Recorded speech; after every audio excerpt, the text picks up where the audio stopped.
Hello বন্ধুরা, সবাই কেমন আছো? মাংসের বালাচাও বা ভর্তা যে যেভাবেই পারো বলতে পারো, প্রসেসিংটা শুরু থেকে শেষ পর্যন্ত দেখানো হলো।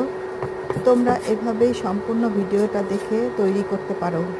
শুধু খেয়াল রাখতে হবে মাংসটা ধুয়ে একদম মাংসের গায়ে যেন কোনো পানি না লেগে থাকে।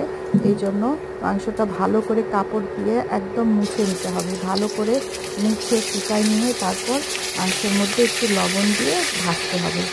এখন পুরো প্রসেসিংটাই সুন্দরভাবে দেয়া আছে, তোমরা দেখে এভাবে তৈরি করতে পারো। এটা মাখানোর সময় রসুন কুচি কুচি করে কেটে নিয়ে তেলের মধ্যে ভালো করে ফ্রাই করে নিতে হবে। আমি রসুনটা ফ্রাই করিনি, কারণ রসুনের ফ্রাই বাজারে কিনতে পাওয়া যায়। আমি সেই বয়ামটা নিয়ে এসেছি, এটা দিয়েই আমি মাংসটা ভালো করে মাখিয়েছি। এখন পুরো প্রসেসিংটাই তোমরা ভালো করে দেখে এভাবেই তৈরি করতে পারো।